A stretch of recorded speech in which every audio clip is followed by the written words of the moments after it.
Okay, two dimensional motion, तो हम नया चैप्टर स्टार्ट करेंगे, टू डायमेंशनल मोशन। देखो, वन डायमेंशनल मोशन क्या होता है ये हमने पढ़ा है। अगर कोई ऑब्जेक्ट स्ट्रेट लाइन में मूव कर रहा हो तो हम बोलते हैं कि वो स्ट्रेट लाइन मोशन कर रहा है या फिर वन डायमेंशनल मोशन कर रहा है, ठीक है। लेकिन ऑब्जेक्ट अगर किसी कर्व्ड पाथ पे मूव कर रहा है, कर्व्ड पाथ पे, तो हम बोलते हैं कि वो टू डायमेंशनल मोशन कर रहा है।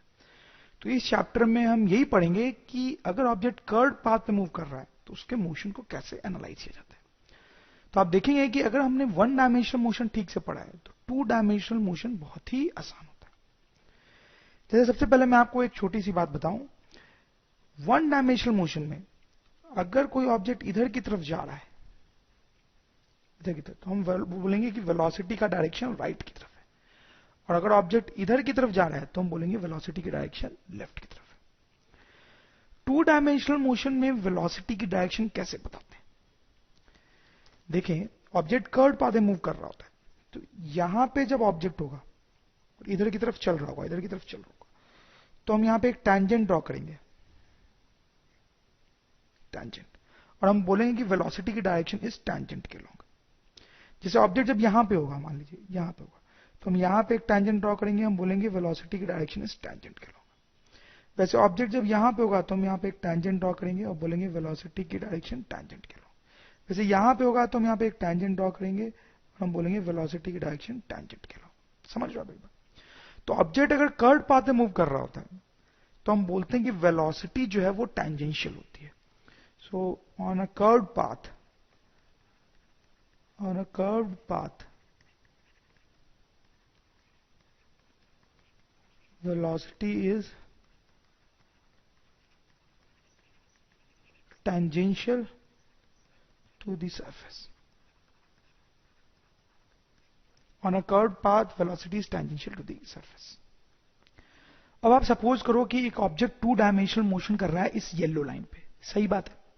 लेकिन यहां पे एक प्रॉब्लम है कि इस ऑब्जेक्ट के सामने एक ग्रीन रंग का पर्दा लगा हुआ है, जिसके कारण ये ऑब्जेक्ट जो येलो लाइन पे मूव कर रहा है वो हमें दिखाई नहीं दे रहा है, ठीक है। लेकिन यहां पे एक सोर्स है लाइट का और यहां पे भी एक सोर्स है लाइट का। अब देखो यहां पे क्या होगा, सपोज करो किसी टाइम ऑब्जेक्ट जो है वो ए पॉइंट पे है, ठीक है, तो ऑब्जेक्ट हमें दिखाई नहीं दे रहा होगा, नहीं दिखाई दे रहा होगा, लेकिन ये जो लाइट सोर्स है उससे जो लाइट आएगी वो इस ऑब्जेक्ट का इमेज वाई एक्सिस पे यहां पे बनाएगी, ठीक है। ये इमेज हमें दिखाई दे रही होगी, इस इमेज की लोकेशन को मैं ए वाई बोल रहा हूं। वैसे इस लाइट सोर्स के कारण इस ऑब्जेक्ट की जो इमेज है वो यहां पे हमें दिखाई देगी, इसको मैं ए एक्स बोल रहा हूं, सही बात है। अब इंटरेस्टिंग बात यह है कि भले हम इस ऑब्जेक्ट को नहीं देख पा रहे लेकिन उसकी इन दोनों इमेजेस को तो देख पाएंगे। तो क्या इन दोनों इमेजेस को देख के हम ये बता सकते हैं कि ऑब्जेक्ट कहां पे है? बिल्कुल, इन दोनों इमेजेस को देख के हम बता सकते हैं कि ऑब्जेक्ट कहां पे है। इनफैक्ट इस ऑब्जेक्ट का हम पोजीशन वेक्टर भी लिख सकते हैं। Position vector of A will be A X I cap plus A Y J cap, सही है। अब देखो कुछ देर बाद सपोज ये ऑब्जेक्ट चलते चलते चलते इस बी पॉइंट पे पहुंच गया, ठीक है। अब क्या होगा, अभी भी ये ऑब्जेक्ट हमें दिखाई नहीं देगा, लेकिन इस लाइट सोर्स के कारण इसकी इमेज यहां पे दिखाई देगी हमें बी वाई पे, और इस लाइट सोर्स के कारण इसकी इमेज हमें नीचे दिखाई देगी एक्स एक्सिस पे बी एक्स पे, ठीक। फिर से ये ऑब्जेक्ट नहीं दिखेगा, लेकिन उसकी इस इमेज और इस इमेज को देख के हम बता सकते हैं कि ऑब्जेक्ट एक्चुअली कहां, सही है ना बात। सो यहां पे पॉइंट ये है कि जब ये ऑब्जेक्ट मूव कर रहा होगा, जब ये ऑब्जेक्ट मूव कर रहा होगा और हमें नहीं दिखाई दे रहा होगा, तो एक्स एक्सिस की इस एक्स एक्सिस पे इसकी इमेज ही मूव कर रही होगी। कैसे मूव कर रही होगी? वन डायमेंशनल मोशन कर रही होगी, वन डायमेंशनल मोशन। आप सोच के देखो, जब ये ऑब्जेक्ट ऐसे कर्व लाइन पे मूव कर रहा होगा तो उसकी इमेज एक्स एक्सिस पे वन डायमेंशनल मोशन कर रही होगी, one dimensional motion x axis पे। वैसे ही इस एक्सिस पे भी इमेज बन रही है इस लाइट सोर्स के कारण। तो जब ये ऑब्जेक्ट मूव कर रहा होगा तो वाई एक्सिस पे उसकी इमेज जो है वो भी वन डायमेंशनल मोशन कर रही होगी। तो आप देख सकते हो कि एक्स एक्सिस पे जो वन डायमेंशनल मोशन हो रहा है और वाई एक्सिस पे जो वन डायमेंशनल मोशन हो रहा है, दोनों को अगर हम कंबाइन कर दें तो हमें इस ऑब्जेक्ट के बारे में इंफॉर्मेशन मिल जाती है, सही है। तो हम ऐसा सोच सकते हैं कि यहां पे जो टू डायमेंशनल मोशन हो रहा है इसको दो पार्ट में डिवाइड करके सोचा जा सकता है। One dimensional motion along x axis plus one dimensional motion along y axis. बात को समझिए आप, जब ये ऑब्जेक्ट इस कर्व लाइन पे मूव कर रहा है तो एक्स एक्सिस पे जो इमेज है वो वन डायमेंशनल मोशन कर रही है, वाई एक्सिस पे जो इमेज है वो भी वन डायमेंशनल मोशन कर रही है। अगर इन दोनों वन डायमेंशनल मोशन को हम अलग अलग एनालाइज कर लें और फिर कंबाइन कर दें तो हमें टू डायमेंशनल मोशन की इंफॉर्मेशन पता चल जाती है। सही। तो इसका मतलब यह है कि अगर हमें टू डायमेंशनल मोशन एनालाइज करना है तो बेसिकली हमें दो वन डायमेंशनल मोशन को एनालाइज करना है। तो अगर हम वन डायमेंशनल मोशन समझ चुके हैं तो अब टू डायमेंशनल मोशन को समझना बिल्कुल भी डिफिकल्ट नहीं होगा। तो यही फिलॉसफी को लेके हम इस चैप्टर में आगे बढ़ेंगे। क्या फिलॉसफी को लेके? कि टू डायमेंशनल मोशन का एनालाइज करना है। कोई बॉडी टू डायमेंशनल मोशन कर रहा है तो ऐसा सोच सकते हैं कि उसकी एक इमेज एक्स एक्सिस के लॉन्ग वन डायमेंशनल मोशन कर रही है और एक इमेज वाई एक्सिस के लॉन्ग वन डायमेंशनल मोशन कर रही है, और फिर इन दोनों मोशन को अगर कंबाइन कर दिया जाए तो हमें टू डायमेंशनल मोशन मिल जाता है। जैसे हम कुछ एग्जांपल्स करेंगे तो आपको और समझ में आएगा। जैसे ये एग्जांपल देखें, एक ऑब्जेक्ट है, उसकी इनिशियल वेलोसिटी दी हुई, आप देखें एक्सीलरेशन दिया हुआ है, पोजीशन वेक्टर बताना है t = 2 सेकंड पे। तो क्या करेंगे हम? तो यहां पे हम, जैसे कि मैंने आपको बताया, एक्स एक्सिस के लॉन्ग अलग सोचेंगे और वाई एक्सिस के लॉन्ग अलग सोचेंगे। देखो ये जो क्वांटिटी है वो एक्स एक्सिस से रिलेटेड है और ये जो क्वांटिटीज हैं ये वाई एक्सिस से रिलेटेड। तो हम एक्स एक्सिस के बारे में अलग सोच रहे हैं, तो एक्स एक्सिस के बारे में हम सोचेंगे तो एक्स एक्सिस के लॉन्ग इनिशियल वेलोसिटी कितनी है? Initial velocity along x axis 2 और एक्सीलरेशन एक्स एक्सिस के लॉन्ग कितना है? 1। ठीक है। और अगर हम वाई एक्सिस के लॉन्ग सोचेंगे तो वाई एक्सिस के लॉन्ग इनिशियल वेलोसिटी कितनी है? दैट इज 3 और एक्सीलरेशन कितना है? -2। तो हम ऐसा सोचेंगे कि ऑब्जेक्ट की इमेज एक्स एक्सिस के लॉन्ग मूव कर रही है, उसका डेटा ये है, और ऑब्जेक्ट की इमेज वाई एक्सिस के लॉन्ग भी मूव कर रही है, उसका डेटा ये। ठीक। अब जैसे हमें पोजीशन निकालना है t = 2 सेकंड पे, तो आप क्या करो, आप ये पता करो कि एक्स एक्सिस के लॉन्ग ऑब्जेक्ट की इमेज कहां पे, एक्स एक्सिस के लॉन्ग, और वाई एक्सिस के लॉन्ग ऑब्जेक्ट की इमेज कहां है। एक्स एक्सिस के लॉन्ग इमेज कहां है और वाई एक्सिस के लॉन्ग कहां है। ये दोनों अगर हमें पता चल जाए तो हमें ऑब्जेक्ट की पोजीशन पता चल जाएगी। आप देखो, अगर मान लो ये एक्स एक्सिस पे उसकी इमेज यहां पता चल गई और वाई एक्सिस पे यहां, तो इसका मतलब ये होगा कि ऑब्जेक्ट जो है वो यहां कहीं होगा। ठीक, ये हमारा लोकेशन हो जाएगा ऑफ ऑब्जेक्ट। ठीक, तो ये निकालेंगे कैसे? इसको लिखेंगे हम डिस्प्लेसमेंट अलोंग एक्स एक्सिस, सही है, और इसको लिखेंगे डिस्प्लेसमेंट अलोंग वाई एक्सिस। सब देखो, डिस्प्लेसमेंट अलोंग एक्स एक्सिस कैसे निकालेंगे? s = ut + ½ a²। वही वन डायमेंशनल मोशन में जैसे फॉर्मूला यूज करते थे वैसे। तो u हो जाएगा 2 tb2 + ½ 1 2²। तो ये कितना हो गया? 4 + 2 दैट इज 6 मीटर। ये आ गया 6 मीटर। ठीक। डिस्प्लेसमेंट अलोंग वाई एक्सिस कैसे आएगा? उसके लिए वही फॉर्मूला लगाएंगे, ut + ½ at²। तो u जो है that is 3, t is 2, a is -2, t², that is 2²। Yes, 6 - 4, this is 2 metre. तो डिस्प्लेसमेंट अलोंग वाई एक्सिस आ गया 2 मीटर, मतलब दिस इज 2 मीटर। सही। तो इसका मतलब लोकेशन मिल गई हमें ऑब्जेक्ट की। इसका पोजीशन वेक्टर भी हम लिख सकते हैं 6 i कैप + 2 j कैप। ये पोजीशन वेक्टर है, ये हमारा आंसर है। आप समझ लो कैसे हमने क्वेश्चन को सॉल्व किया। एक्स एक्सिस वाले पार्ट को अलग करके एक्स एक्सिस के लॉन्ग एनालिसिस किया, वाई एक्सिस वाले पार्ट को अलग करके वाई एक्सिस के लॉन्ग एनालिसिस किया, फिर दोनों को कंबाइन करके पोजीशन वेक्टर कर दिया मैंने। तो अगर कोई ऑब्जेक्ट ऐसे टू डायमेंशनल मोशन कर रहा है, इस कर्व लाइन पे चल रहा है, और सपोज करो कभी वो पॉइंट ए पे है जिसका कोऑर्डिनेट है x, y, तो उसका पोजीशन वेक्टर हम लिख सकते हैं x i cap + y j cap. तो x जो है वो उसका x एक्सिस के लॉन्ग डिस्टेंस है ओरिजिन से, और y जो है वो उसका y एक्सिस के लॉन्ग ओरिजिन से डिस्टेंस है। ठीक है। तो दो पार्ट में डिवाइड करके हम सोच रहे हैं x के लॉन्ग उसका डिस्टेंस ओरिजिन से x है और y के लॉन्ग y है, y एक्सिस के लॉन्ग। ठीक है। उसकी जो वेलोसिटी वेक्टर होगी, जो कि एक्चुअली में टेंजेंशियल होगी सरफेस के, हमने बात की है, पाथ की टेंजेंशियल होगी, उसका भी एक x कंपोनेंट होगा और वो एक y कंपोनेंट होगा। एक x कंपोनेंट और एक y कंपोनेंट। इसको लिखेंगे vx और इसको लिख रहा हूं vy। तो वेलोसिटी वेक्टर को हम लिखेंगे vx I cap plus V Y J cap. वैसे ही जो एक्सलेशन होगा इसका उसको भी उसी तरीके से लिखेंगे, ए X I cap plus A Y J cap. ठीक है, अब जो रिलेशंस वन डायमेंशनल मोशन में होते हैं वही रिलेशन यहां भी होते हैं। कहने का मतलब है जैसे कि जब ऑब्जेक्ट स्ट्रेट लाइन पे मूव करता है, स्ट्रेट लाइन में मूव करता है वन डायमेंशनल मोशन में, तो वेलोसिटी जो होती है वो dx बाई dt होती है, और जो एक्सलेशन होता है वो dv बाई dt होता है। ठीक है, वही चीज यहां पे भी एप्लीकेबल है। एक्स एक्सिस के लॉन्ग वही चीज एप्लीकेबल होगी और वाई एक्सिस के लॉन्ग भी। तो एक्स एक्सिस के लॉन्ग होगा velocity along X will be dx upon dt and acceleration along x is equals to dvx upon dt।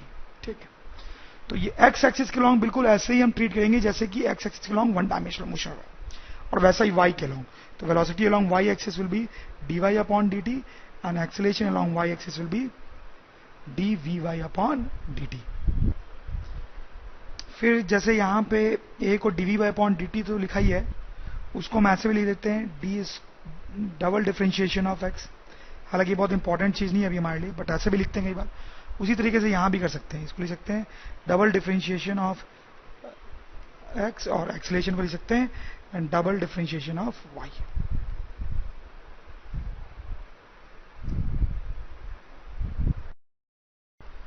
जैसे एक छोटा सा एग्जांपल करते हैं, कोई ऑब्जेक्ट ऐसे कर्व लाइन पे चल रहा है तो उसके पोजीशन वेक्टर की इक्वेशन दी हुई है।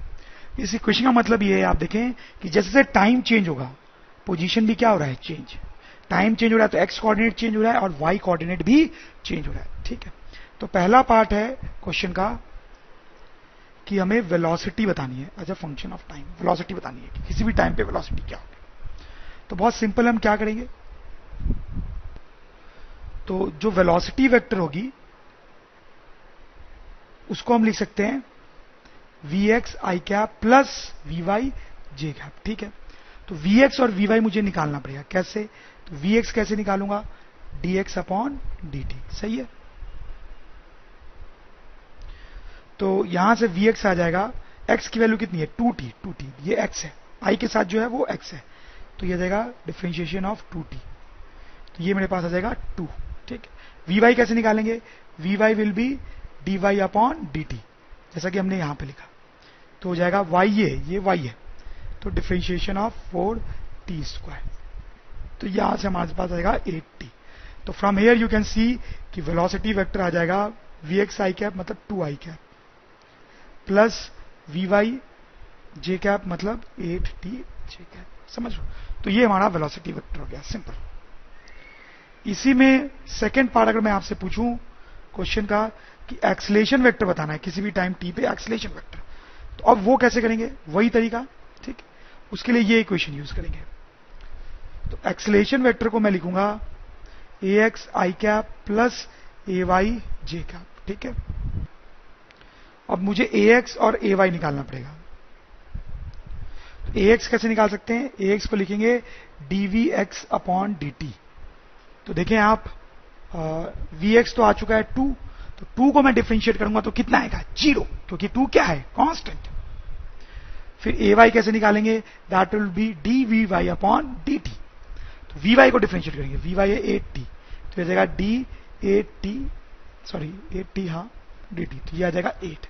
ठीक है, तो यहां से मेरे पास आ जाएगा acceleration vector equals to 0 I cap, तो लिखने की जरूरत नहीं है, प्लस 8 j कैप, तो ये एक्सेलरेशन आ गया। ठीक, जैसे सपोज करो मैं एक और पार्ट पूछता हूं आपसे कि आपको बताना है magnitude of velocity at t equals to 2 second. Magnitude of velocity at t equals 2 second, तो कैसे करेंगे आप देखें, तो वेलोसिटी का फॉर्मूला मैंने निकाल रखा है। वेलोसिटी जो है वो है 2i cap plus 8t j cap. ठीक है, तो t के लिए 2 सेकंड पे वेलोसिटी निकालनी है, तो t के लिए 2 पुट कर देंगे, तो ये 2i रह जाएगा और ये 16 j कैप हो जाएगा। ठीक, तो वेलोसिटी का मैग्नीट्यूड कैसे आएगा, मैग्नीट्यूड निकालने का फॉर्मूला हमें पता है, that will be 2 square root under 2 square plus 16 square. इसको कैलकुलेट करेंगे तो that will be our answer. समझ में आ रही है बात आपको। अब देखो प्रोजेक्टाइल मोशन क्या होता है। प्रोजेक्टाइल मोशन जो है वो एक खास तरीके का 2 डायमेंशनल मोशन है। जैसे टावर से किसी बॉल को हम छोड़ देते हैं तो वो नीचे की तरफ गिरता है, हमने पढ़ा है ऐसा। ठीक है, ये कैसा मोशन है, ये 1 डायमेंशनल मोशन है। जब किसी बॉल को ऊपर फेंक देते हैं तो ये ऊपर जाता है और फिर उसी रास्ते से नीचे आता है। ये भी कैसा मोशन है? वन डायमेंशनल, हमने पढ़ा है। तो इसमें आपने बॉल को वर्टिकली ऊपर फेंका तो वो ऊपर गया और फिर नीचे आया। जिस लाइन पे ये ऊपर जाता है उसी लाइन पे नीचे आता है, ठीक है। लेकिन इसी बॉल को अगर हम एंगल पे फेंक दें, एंगल पे जैसा कि इस केस में किया गया, तो बॉल इस तरीके से ऊपर जाती है और फिर नीचे आती है।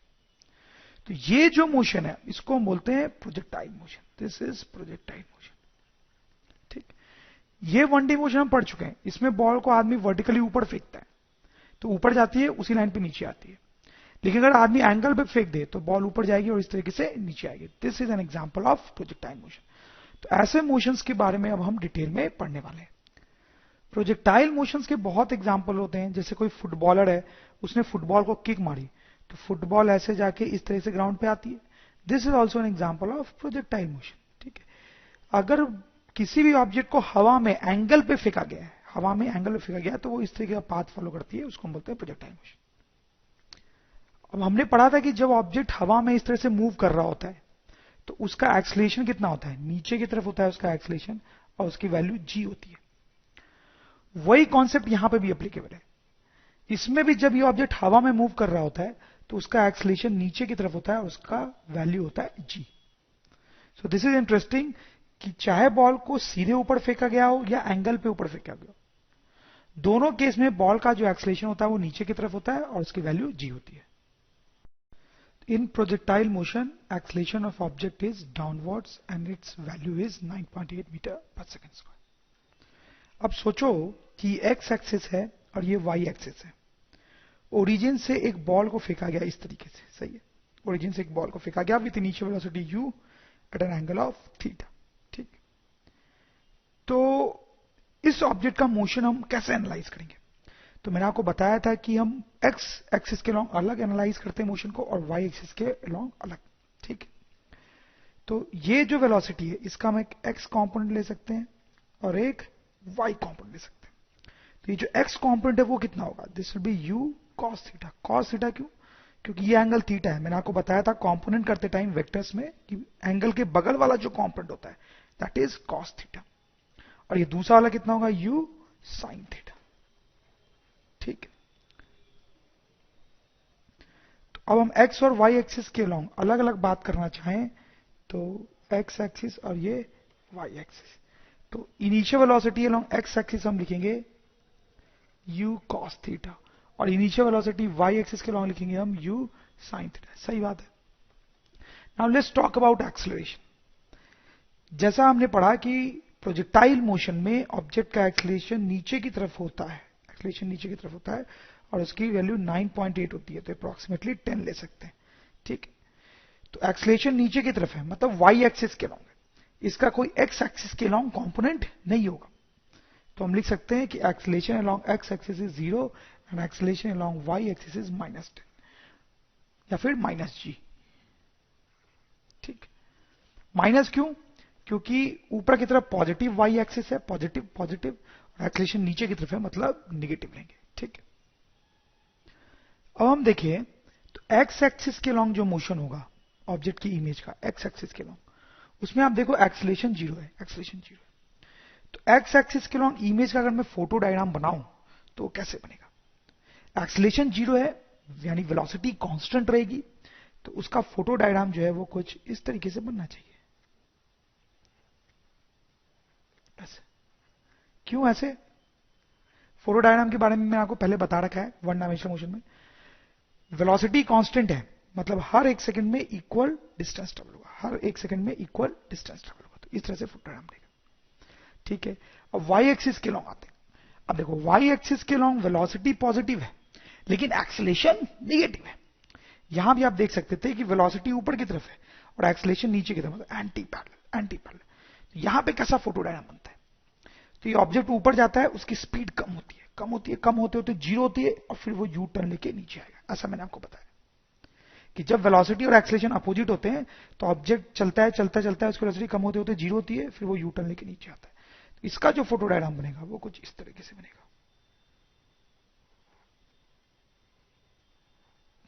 तो जैसे जैसे ऊपर जा रहा है स्पीड कम होती है, जा रही है, पहले एक सेकंड में ज्यादा डिस्टेंस, दूसरे में कम, तीसरे में और कम, इस तरीके से फाइनली वो टॉप पे पहुंच जाएगा जहां पे उसकी वेलोसिटी 0 हो जाएगी। फिर वो नीचे आएगा, और जब नीचे आता है तो स्पीड क्या होती है, बढ़ती है, बढ़ती है, ऐसा हम देख चुके हैं पहले। तो नीचे आएगा तो इसका फोटोडायनाम ऐसा बनेगा।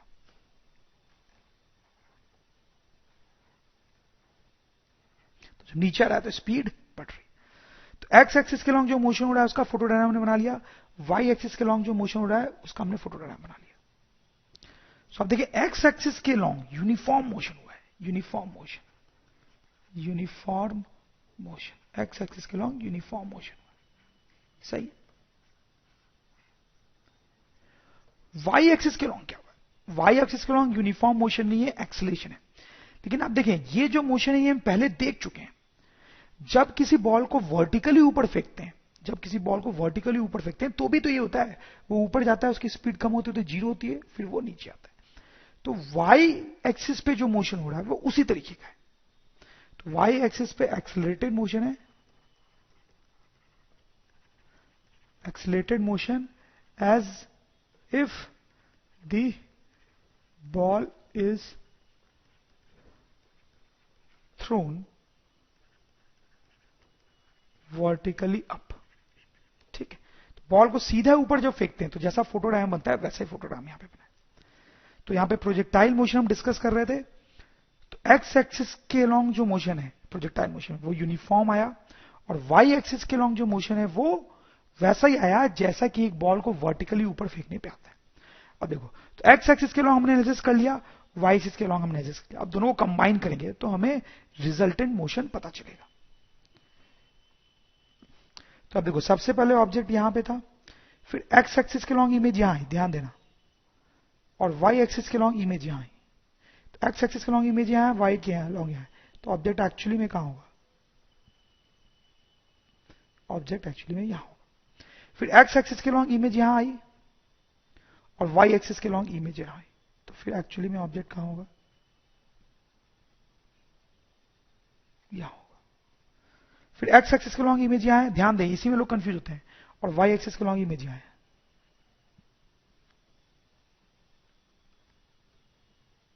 यानी ऑब्जेक्ट यहां है। फिर एक्स एक्सिस के लॉन्ग इमेज यहां है और वाई के लॉन्ग यहां नीचे, यानी फिर ऑब्जेक्ट यहां पे होगा। अब इसके बाद क्या होगा, एक्स एक्सिस के लॉन्ग इमेज आगे बढ़ रही है लेकिन वाई एक्सिस के लॉन्ग इमेज नीचे बढ़ रही है। तो अब जब ये इमेज यहां पहुंचेगी, यहां, ठीक है, एक्स एक्सिस वाली, तो वाई एक्सिस वाली यहां पे होगी, ठीक है। तो यानी एक्चुअली में हमारा जो ऑब्जेक्ट है वो यहां पे होगा, इस तरीके से। फिर जब इमेज यहां पहुंचेगी एक्स एक्सिस के लॉन्ग, तो वाई एक्सिस के लॉन्ग और नीचे आ गई, तो हमारे पास इमेज ऑब्जेक्ट जो है वो यहां पे होगा, यहां पे ऐसे कुछ, ठीक है। फिर हम चाहे तो और आगे भी बना सकते हैं, एक्स एक्सिस की लॉन्ग इमेज मान लो यहां जाती है, फिर यहां जाती है, तो जब एक्स एक्सिस की लॉन्ग इमेज यहां आती है तो वाई एक्सिस की लॉन्ग इमेज यहां आती है,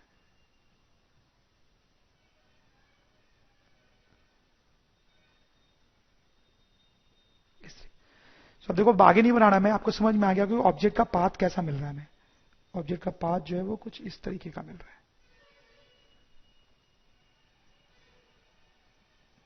ऐसा कुछ, सही है ना, ऐसा ही तो पाथ होता है। जब किसी बॉल को एंगल पे फेंकते हैं तो इसी तरीके का पाथ तो आता है, ये हमने डे टू डे लाइफ में देखा है, वैसा यहां पर भी आ रहा है, मतलब कि ये बिल्कुल सही है। तो आपने देखा हमने बेसिकली क्या किया कि हमने प्रोजेक्टाइल मोशन को एक्स एक्सिस के लॉन्ग एनालाइज किया, वाई के लॉन्ग एनालाइज किया, फिर कंबाइन कर दिया, ठीक है। तो इससे कुछ इंपॉर्टेंट कंक्लूजन हो जाते हैं कि एक्स एक्सिस के लॉन्ग जो मोशन होता है प्रोजेक्टाइल में वो यूनिफॉर्म होता है, लेकिन वाई एक्सिस के लॉन्ग यूनिफॉर्म नहीं होता है। जैसे आप देखो, ये एक बाइकर है जो यहां से ऐसे एंगल पे कूदता है, ठीक है, बाइकर।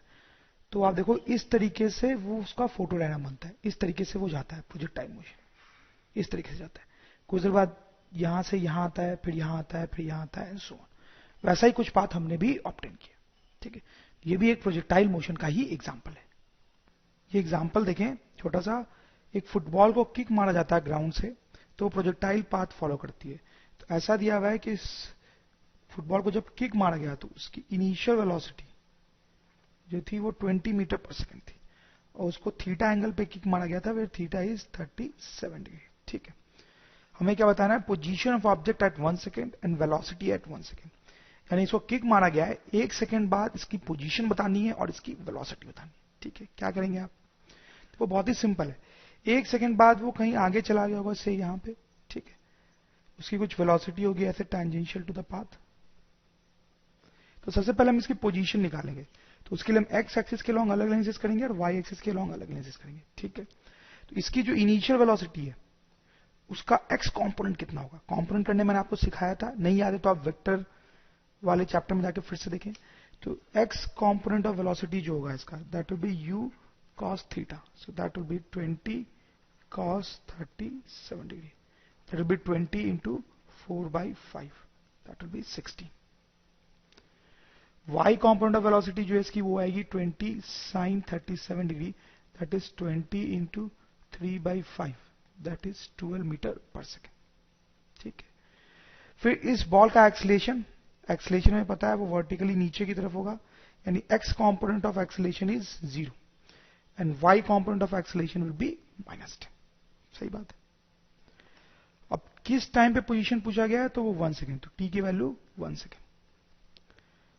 अब देखो, अब इसका जो पोजीशन है वो निकालना है, तो आप x एक्सिस के लॉन्ग डिस्प्लेसमेंट देखो और y एक्सिस के लॉन्ग डिस्प्लेसमेंट देखो। तो अगर हम x एक्सिस के लॉन्ग डिस्प्लेसमेंट देखेंगे तो कैसे निकालेंगे, उसके लिए फॉर्मूला यूज करेंगे s equals to ut plus half at square. ठीक है, तो बिल्कुल वही फॉर्मूला यूज कर रहे हैं जो हम 1 डायमेंशनल मोशन में यूज करते थे। u कितना है 16, t इज 1 और एक्सीलरेशन वाला टर्म 0 हो जाएगा क्योंकि एक्सीलरेशन तो है ही नहीं x एक्सिस के लॉन्ग, तो ये आ जाएगा 16 मीटर।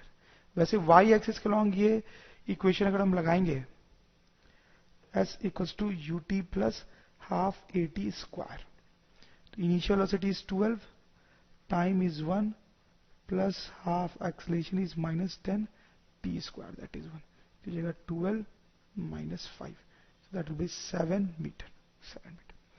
इसका मतलब इसका x एक्सिस के लॉन्ग डिस्प्लेसमेंट कितना है 16, y एक्सिस के लॉन्ग डिस्प्लेसमेंट कितना है 7। इसका मतलब है कि ये जो दूरी है, ये जो दूरी है दिस इज 16 मीटर्स, और ये जो दूरी है y एक्सिस के long displacement that is 7 metre. ठीक, तो इसका फाइनल पोजीशन वेक्टर क्या लिख सकते हैं हम, तो हम बोल सकता हूं मैं कि फाइनल पोजीशन वेक्टर जो होगा that is 16 i cap plus 7 j cap, ऐसा कुछ। ठीक, अब मुझे वेलोसिटी निकालनी है, तो वेलोसिटी भी इसी तरीके से निकालेंगे। इस वेलोसिटी का एक x कंपोनेंट होगा और एक वेलोसिटी का y कंपोनेंट होगा। ठीक, तो x और y कंपोनेंट हमें निकालने पड़ेंगे। तो वो निकालने के लिए पहले ये पोजीशन की कैलकुलेशन में इरेज कर देता हूं क्योंकि स्पेस नहीं है मेरे पास। अब x कंपोनेंट ऑफ वेलोसिटी निकालने के लिए हम ये इक्वेशन यूज करेंगे u plus at।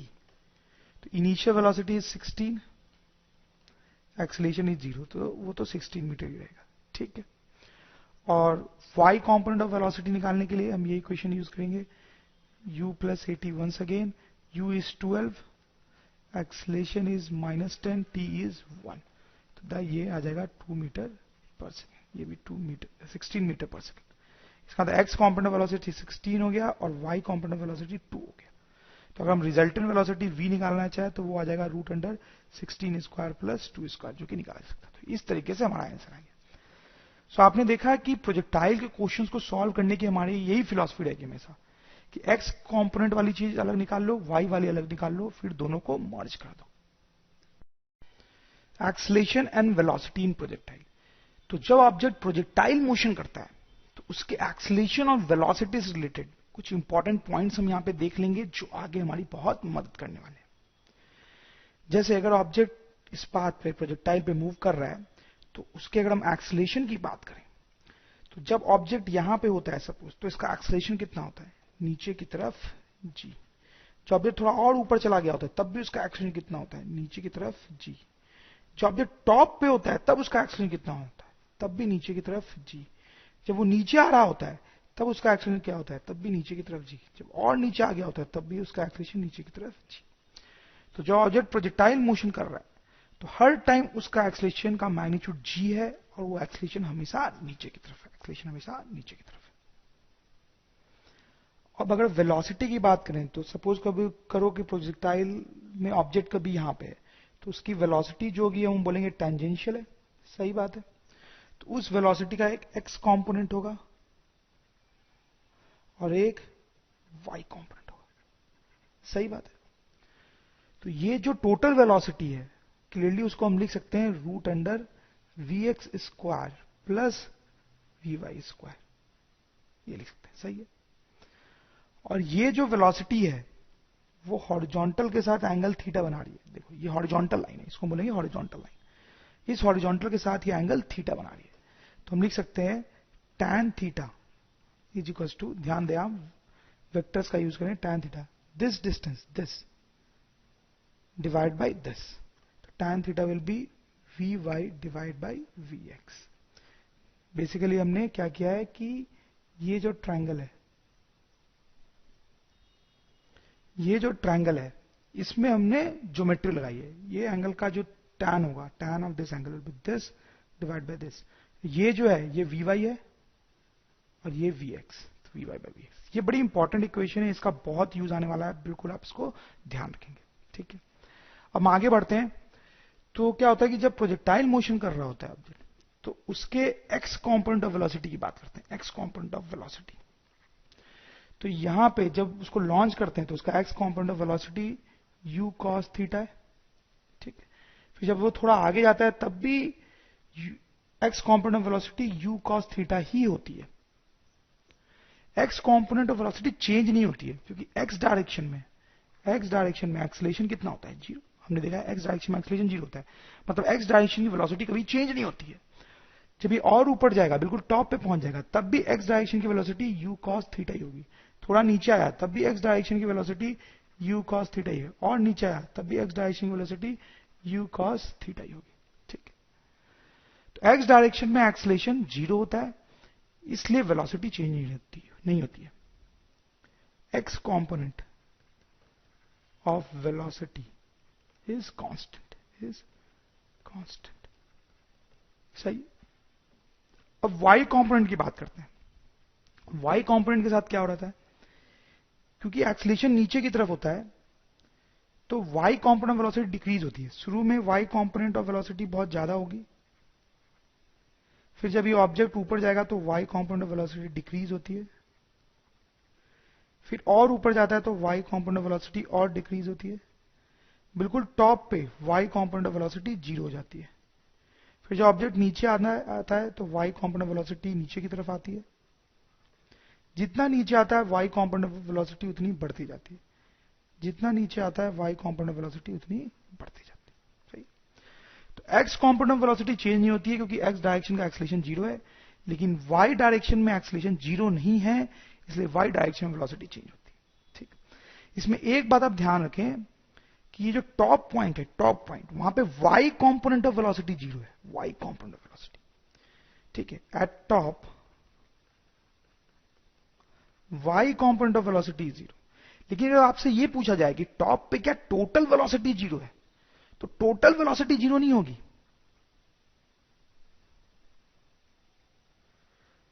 Total velocity zero नहीं होगी। क्यों? क्योंकि एक्स कंपोनेंट वाली वेलोसिटी तो है ना, एक्स कंपोनेंट वाली वेलोसिटी है, इसलिए टोटल वेलोसिटी जीरो नहीं होगी टॉप पे। This is important point.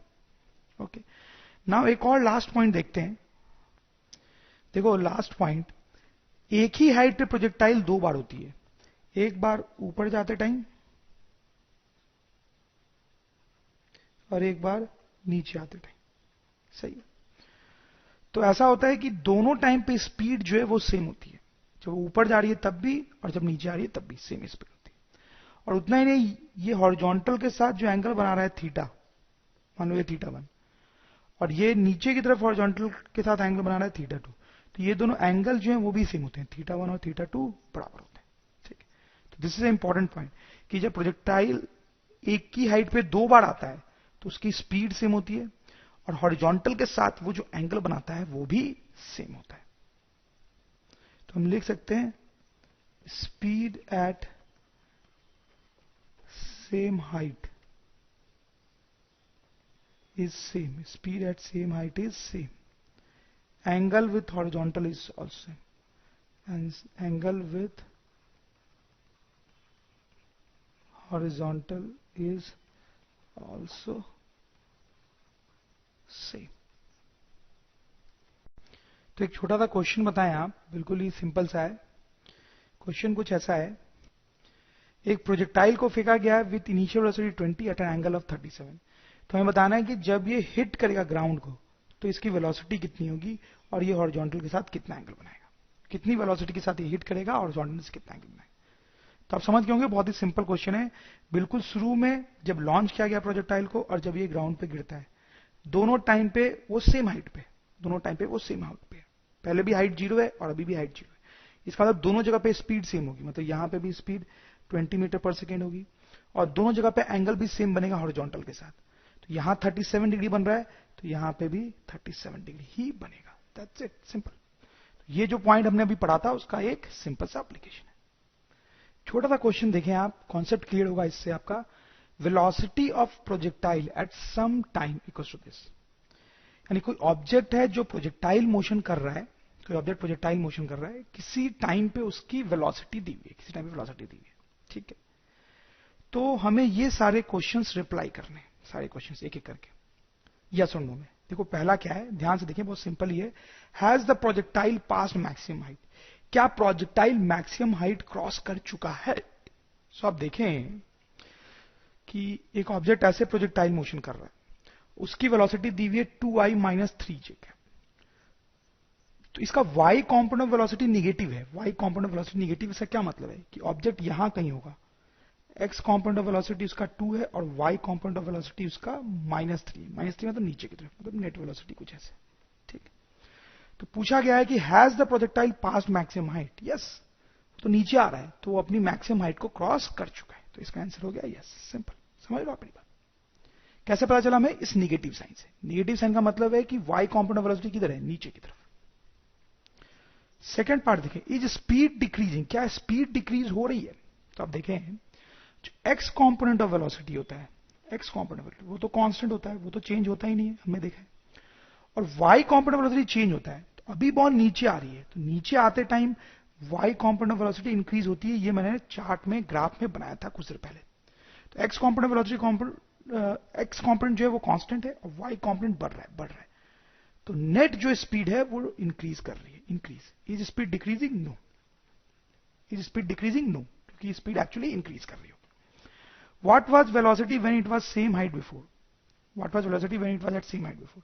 तो बोला जा रहा है यही बॉल जो है वो पहले कभी इतनी हाइट पे एक बार और थी, इतनी हाइट पे एक बार और थी। यहां पे स्पीड या यहां पे वेलोसिटी कितनी थी?